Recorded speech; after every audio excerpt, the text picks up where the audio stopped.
Bismillahirrahmanirrahim. Tapi pun tetap semangat. Bertemu kembali dengan saya, orang tua ngapak dari Lampung, dengan suasana yang berbeda dari biasanya, karena pada kesempatan ini saya menggunakan komputer yang tidak ada kameranya dan sudah dicoba menggunakan Droid Cam, tapi belum dicoba lagi sehingga wajah saya tidak kelihatan. Dan pada kesempatan ini saya menggunakan komputer dengan sistem operasi Microsoft Windows, karena kebanyakan dari teman-teman menggunakan sistem operasi Microsoft Windows. Pesan saya, jika menggunakan komputer dengan sistem operasi Microsoft Windows, diusahakan supaya tidak ada tulisan activate your bla bla bla ya. Jadi ini di layar ini jangan sampai ada tulisan seperti itu.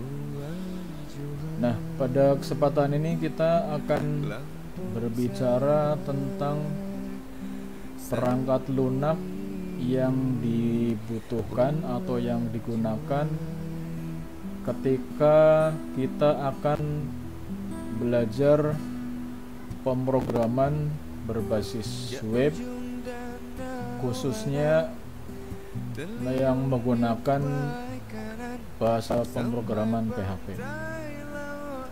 Nah, di dalam sistem yang akan dikembangkan berbasis web, maka ada beberapa perangkat lunak yang dibutuhkan. Ya, yang pertama adalah perangkat lunak web server.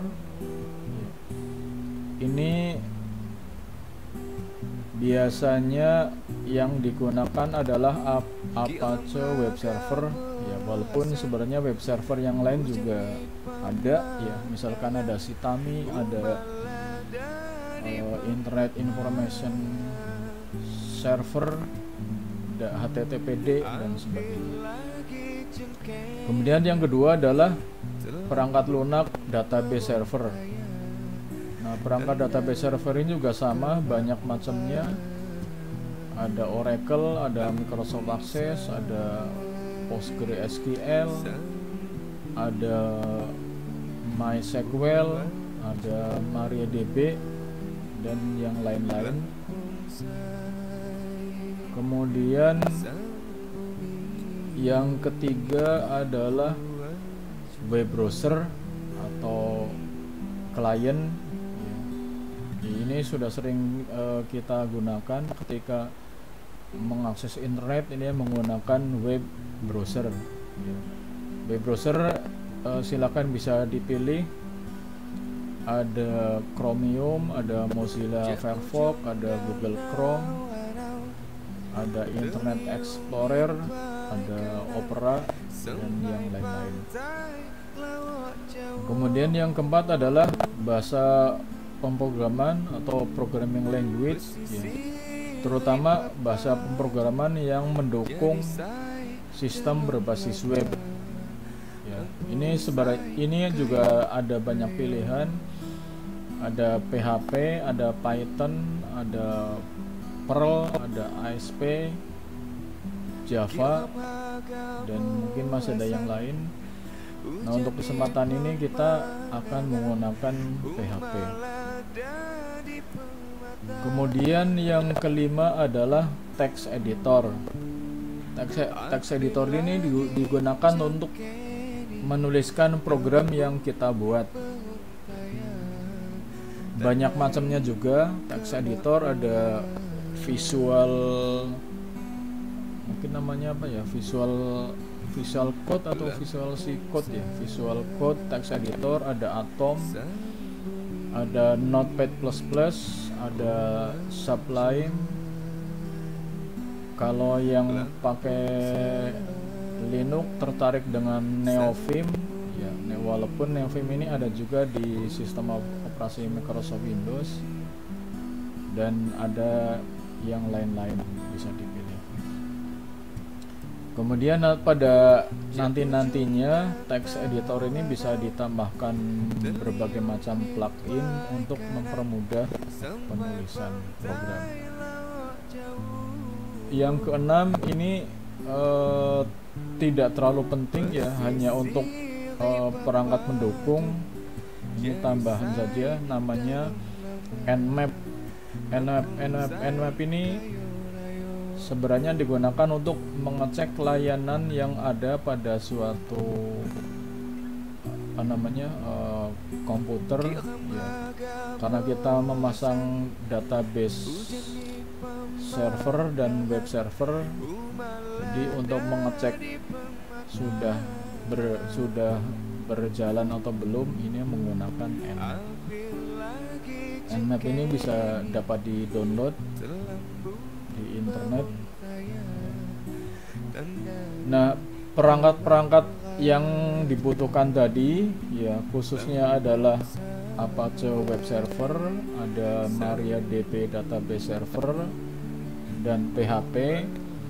Ini sudah disediakan dalam satu paket yang bernama XAMPP, atau bisa juga dalam paket yang disebut dengan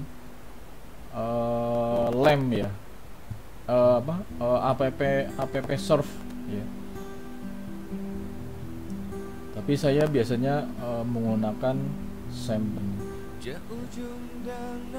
Nah, jadi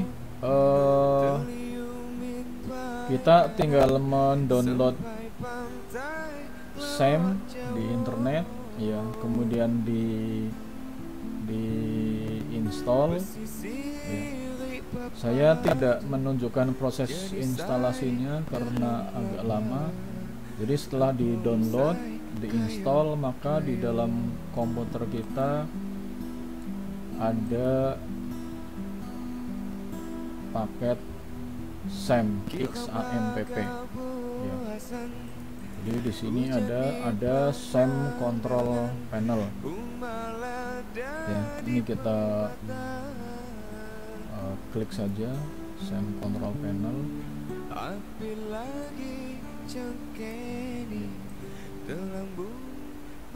ya. Ini SAM control panelnya. Kemudian kita coba dulu menggunakan Nmap ya. Nmap ini di-download, setelah di-download kemudian di-install. Sebenarnya ada versi grafis, tapi yang grafisnya menjalankannya lebih lama, jadi kita menggunakan yang text based saja ya. Jadi masuk ke command ya. Nah, kita cek dulu dengan perintah nmap localhost ya.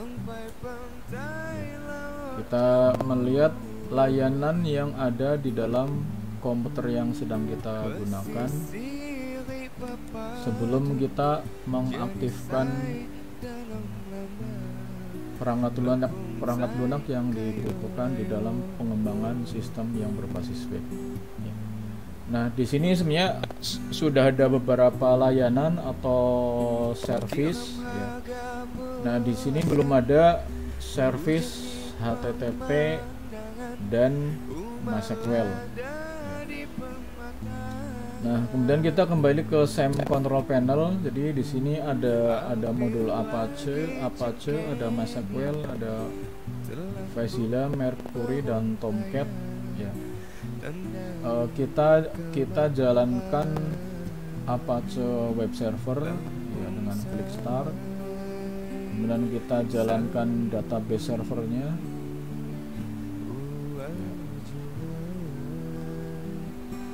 Nah, di sini ada keterangan portnya 80 dan 443 untuk Apache, kemudian MySQL ini portnya 3306.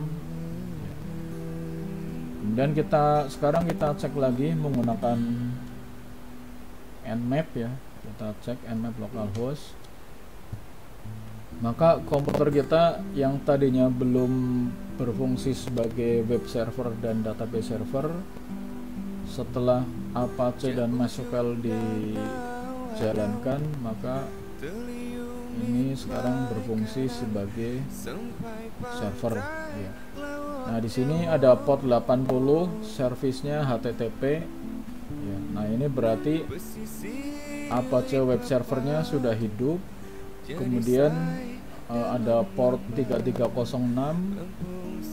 ini servisnya MySQL ya, berarti database servernya sudah hidup juga ya. Jadi sampai di sini softwarenya sudah terpasang dan sudah dijalankan.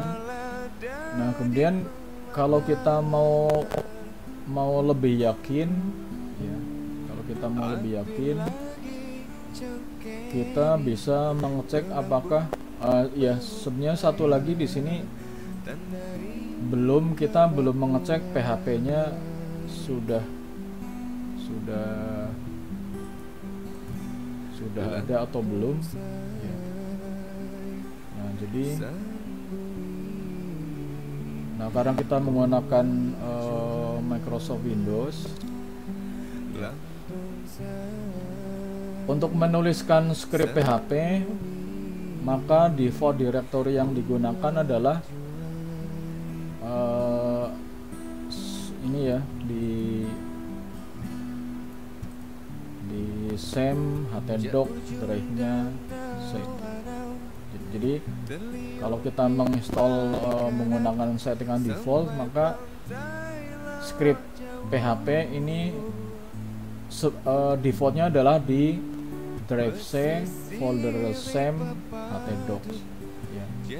Walaupun kalau dikonfigurasi di web servernya bisa diletakkan di tempat lain ya, tapi lebih ya, supaya tidak terlalu banyak konfigurasi diletakkan di htdoc ya. Nah, jadi kita harus menuliskan skrip kita menuliskan skrip PHP ini di dalam htdoc. Kita buka text editor. Mungkin di sini ada, oh ya, saya di sini pakai Cat ya. Cat ini salah satu text editor yang dapat digunakan. Ya, kita menulis skrip PHP sederhana, isinya hanya PHP info ya. Lupa saya PHP info.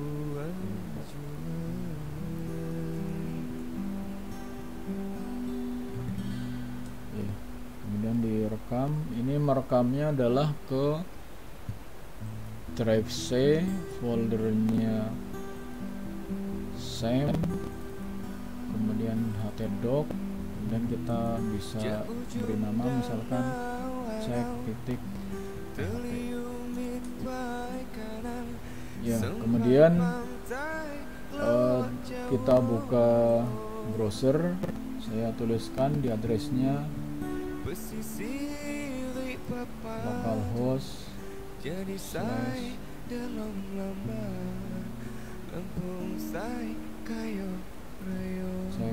titik PHP ya. Nah, jika keluar tampilan seperti ini ya, PHP versi 7.3.0 ya, sistem ini dan sebagainya ya. Ini berarti komputer yang kita gunakan ini sudah siap sebagai alat untuk menuliskan program yang berbasis web menggunakan PHP ya. Jadi ini PHP-nya kalau keluar seperti ini berarti PHP-nya sudah terintegrasi di dalam Apache-nya. Kemudian kalau mau dilihat MySQL-nya juga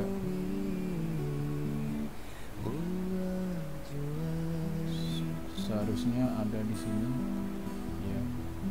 Ya, ini ya, kalau MySQL I ini sebenarnya berarti kita bukan menggunakan MySQL ya. Jadi ini kita sudah mengecek bahwa sistemnya sudah siap untuk digunakan mengembangkan sistem berbasis web menggunakan PHP. Nah, kemudian satu hal lagi, untuk mengecek database servernya ya, perintahnya adalah kalau kita langsung akses ke dalam database MySQL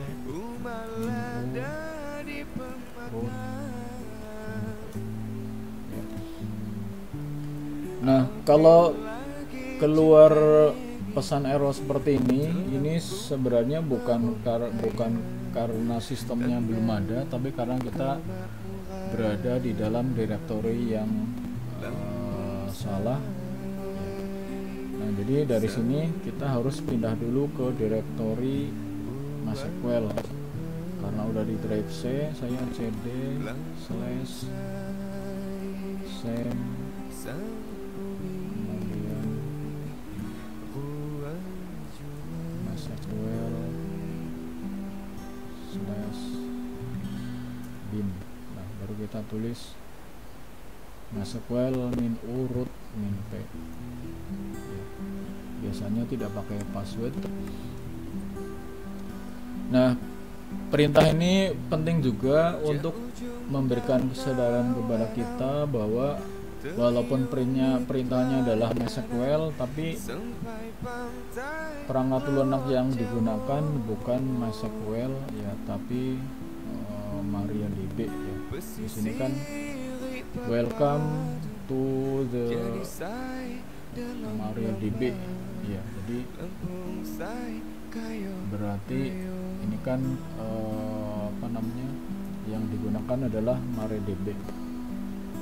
Karena kadang-kadang ada teman-teman yang lupa karena membaca referensi yang sudah agak lama. Di sana tertulis database server MySQL. Kemudian ketika menginstal menggunakan SEM yang baru, misalkan saya pakai SEM 322 ya, di sana yang terinstall bukan MySQL tapi MariaDB. Nah, kalau sudah seperti ini berarti ini database servernya juga sudah dapat digunakan ya. Saya kasih contoh seperti ini saja ya. Di ini cerita kita tentang perangkat lunak yang digunakan di dalam sistem yang akan dikembangkan dengan berbasis web ya. Jadi saya ulang lagi bahwa sistem yang digunakan adalah perangkat lunak yang digunakan ada web server.